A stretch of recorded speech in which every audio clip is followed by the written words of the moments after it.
Hello everybody. Next we return to the Thursday Night League as we play host to Belgium's Genk.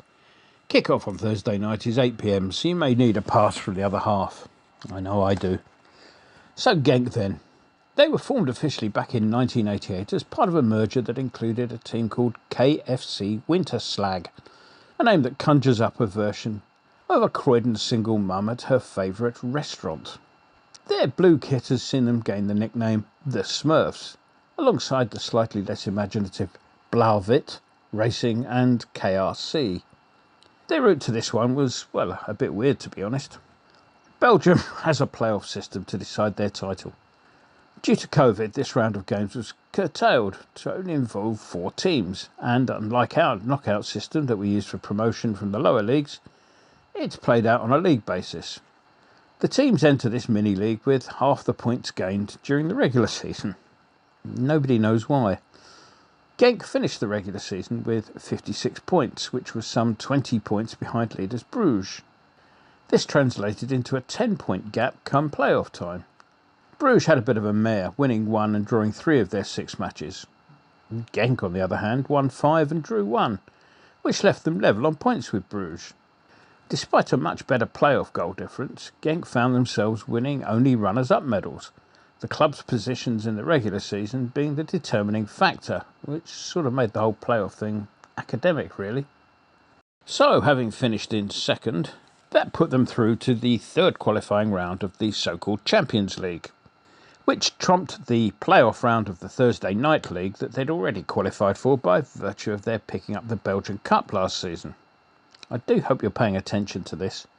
Their stay in the more senior competition didn't last long, a 4-2 aggregate defeat to Shakhtar Donetsk, parachuting them straight into the group stage of the Thursday Night League, so at least they avoided the playoff round that they'd already qualified for. Their form in the current season of the Belgian League is somewhat indifferent. They currently have 17 points from the 11 games played so far. They've won 5, drawn 2 and lost 4. Tellingly, 3 of those 4 defeats have come over the course of their last 5 matches, their latest reverse coming at Charleroi on Sunday, where they went down 2-0, all of which has left them in 6th place. Now, I hope you were paying attention earlier on when I went through the playoff rounds, because this is now good enough for a second-level playoff spot. While the top 4 playoff for little things like the title and the so-called Champions League spots, the last European place in Belgium is contested by the teams finishing in 5th to 8th place. Incidentally, the team finishing second bottom also goes into a promotion-relegation playoff with a team from the second tier at the end of the season. A bit like we used to do here. They do like a playoff, don't they? So far in the Thursday Night League, they've won 1 and lost 1. A late winner saw them beat Rapid Vienna before they came a cropper against Dinamo Zagreb, losing 3-0 at home. Daisy, the personal assistant with a beautiful smile from whom I no longer have to stay socially distanced, has, as ever, been beavering away for information. They're managed by a chap by the name of John van den Brom, who, if his mates don't call him West for short, they damn well ought to. VDB had a decent enough career as a player with spells at Vitesse, Ajax, Istanbulspor and De Graafschap, which encompassed an 18-year career in which he also won 2 Dutch caps. Settle down now. Top scorer so far this season is Nigerian Paul Onuachu, who has 9 to his name. Now, it seems whenever I do one of these previews, the name of Danish outfit Midtjylland is never far from one of these reports, with all roads leading back to Jutland. It's a little bit like 6 degrees of Kevin Bacon, only the bacon is Danish. This time the connection is that Onuachu started out in Nigeria to FC Ebedei, the Danes' African feeder club. They brought him back to Denmark, where he scored 51 times in 134 games. Since his arrival in Belgium in 2019, he's matched that total, though it took him only 68 games to do so. There's a familiar surname in the squad, in the form of Joseph Paintsil. Further investigation suggests that, although he does have a brother, Seth, who plays professionally in Austria for Admira Wacker, he's no relation to John, our former player whose surname differed in spelling depending on whether you were looking at his signature or the back of his shirt.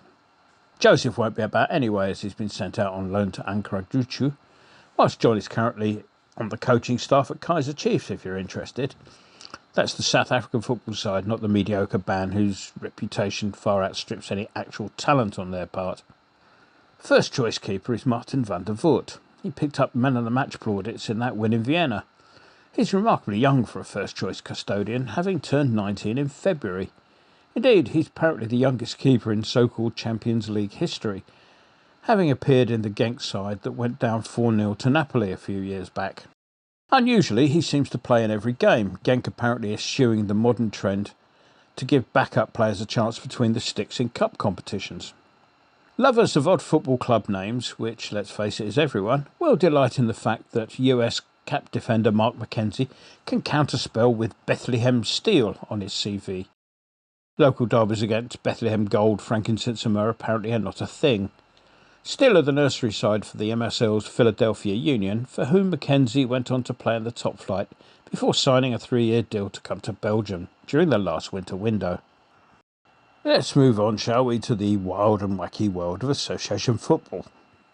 The rumblings over the Newcastle takeover rumble on. The fans seem happy enough, overall, turning up wearing tea towels as a nod to the Saudi owners who actually aren't owning Newcastle at all, honest gov. I guess there is at least some nod to geographical accuracy this time. One recalls them marking the signing of Brazilian Mirandina, with them sporting that most Mexican of millinery, the sombrero. Such is the state of the club up there at the moment that they managed to lose to Spurs, a result that suggests that the Saudi Arabians, who do not actually own the club, may have to spend more of those petrodollars than they'd anticipated. Good job the price of unleaded is creeping up then. Meanwhile, one pundit suggested that Mark Hughes would be the ideal replacement for Steve Bruce. Of course, the fact that the pundit in question was Richard Keys instantly sees all credibility go out of the window, even before you consider the fact that Keys' current gig is working for the Qataris, who aren't exactly best pals with the Saudis. So it's not a comment to take too seriously then. Meanwhile, one avenue of finance will, temporarily at least, be no longer available to the Geordies, as Premier League clubs voted to ban sponsorship deals involving owner-connected businesses.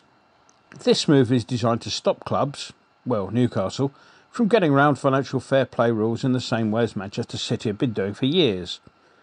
The way it works is thus. Let's say you're a multi-billionaire owner of a football club who happens to rule a country. You've pumped in all the millions that FFP allows, but you want to put in some more.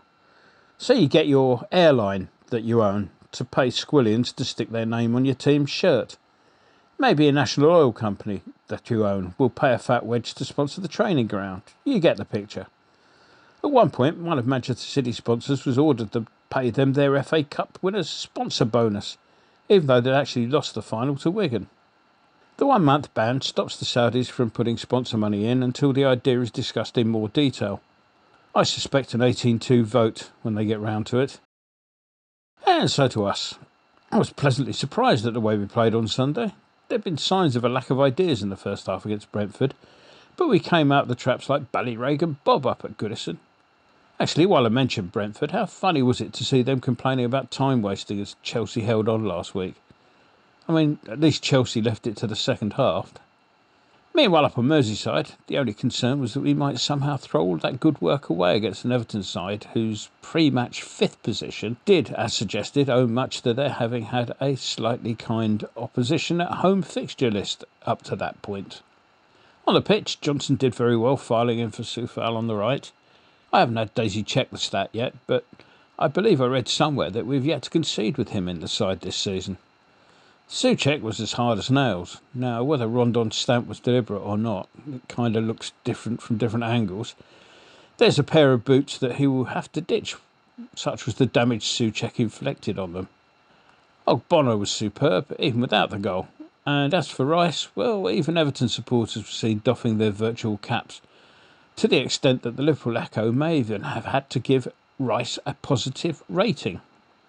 And so to this match. Well, there'll be changes again, of course. Dawson and Diop were preferred in the middle of defence against Rapid, whilst Noble came in to partner Rice in midfield. Something rendered a bit more likely by the needlework across Souček's face. This might be a game more up Yarmolenko Street as well, so look for a similar lineup to that which started against Rapid. For the prediction, I'm going to have to go for a win. They've got little in the way of squad depth, which means that, although they have internationals aplenty in the squad, the chances of them having had much of a break will be, well, very low.